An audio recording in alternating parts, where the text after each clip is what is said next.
Hello, this is John Mann. Glad that you've joined me on this video.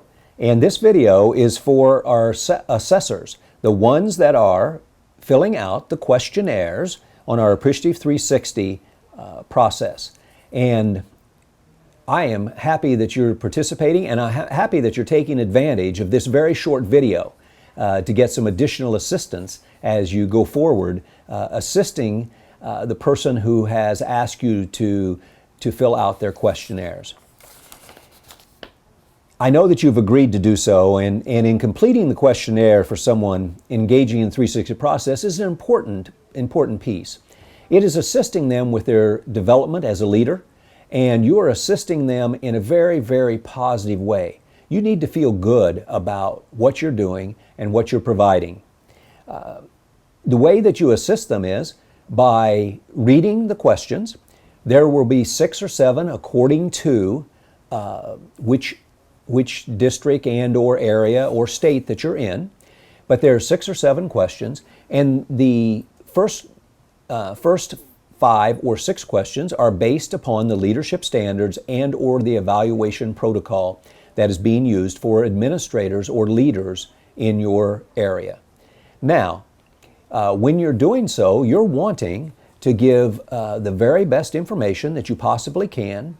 And the interesting part of it is, when we think about evaluation protocol, or we think about state standards, we often think about approaching those things in a very negative way. Well, that's not what this is. This is an Appreciative 360 process, and this process engages you and everyone involved in looking mainly, not completely, but mainly at people's strengths, the things that they do well. And that's what you get to share. You will need to complete this process, you need to look for an email. You need to look for an email because your name has been turned in by the assessee, the person who's asked you to participate, and you need to look for it from appreciative360@gmail.com. And the title, in the title line, will be the person's name, and then a dash, and then Appreciative 360. So for example, it would be John Smith dash Appreciative 360. That's what's going to be coming to you. So you look for that in your email. You have 2 weeks to complete the 6 or 7 open-ended questions, but it is much, much preferable if you would do it in the first week, in 1 week. That will be much more beneficial and assist the process to move forward smoothly.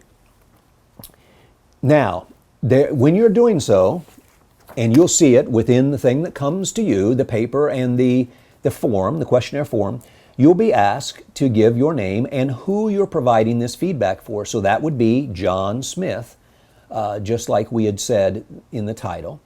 And then you're going to check whether you're a teacher, a specialist, a peer of John Smith's, the supervisor of John Smith. You're going to put a check in those areas where you are. Now, then you'll read carefully the questions, and there will be an example, of course, of how to start one answer. And then you will proceed by answering those open-ended questions. You do need to know that except for the supervisor and self, so self, of course, would never be anonymous, but everybody else, the peer, all of the teachers, and or specialist, or whoever the instructional personnel are that are filling this out, it is anonymous to the person receiving the information. Now, what do we have? Well, we have 4 or 5, according to what assessment system and or which state you're in. Are you tied to your state leadership standards or your current leadership assessment protocol and or information?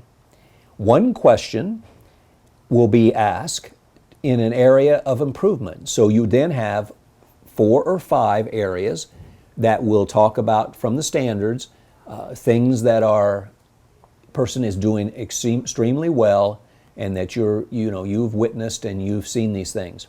Then you have the opportunity to answer one open-ended question from all of the standards in something that that person might need to work on, that's not one of their strengths, and that if they were to improve in that area, they would improve as a leader. And that's an important piece that we add in to balance what we're working on. And then the last question is about a story about the person. And this story aspect is extremely valuable, and it's wonderful. But when you're talking about a story, you're talking about not a summary of their strengths. You're talking about, I saw Joe Smith or John Smith did this for me, for a student, in a faculty meeting, in a professional development training. He did this at our school. He did this for our school. I was amazed when this occurred, and it has changed me. You're doing a story, not just a summary of strengths. You're doing something that is personal and that actually is from you. And then what your next step is, you will send back the completed questionnaire to the email address that you received it from. Now, some frequently asked questions. What do I do if I do not know information for one of the questions? Well, you know, that's a great question, because once in a while we've had people that they've just stopped and they've said, well, I only knew the answers to 5 of the questions instead of all 6, according to which area you're in. So if you do not know the information for one of the areas, just say that. Don't know or not sure on this one, but go on and answer all of the others. And we can still use all of the rest of the information to provide the summary data and the feedback forms for the person that you're assisting. What do you mean by story? Hopefully I've got that, but that is something that you saw, witnessed, experienced, you know about, that had a personal impact on you, and that you tell it from that point of view. What if my story is about something other than one of the areas above? Absolutely.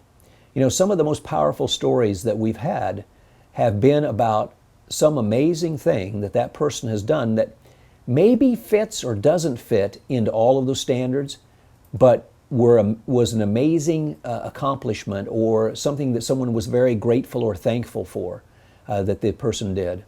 Because, you know, everything cannot be quantified, and the people's worth is not done just through every individual standard. Sometimes our greatest contributions are outside of those things, and that's what we should share and share with them.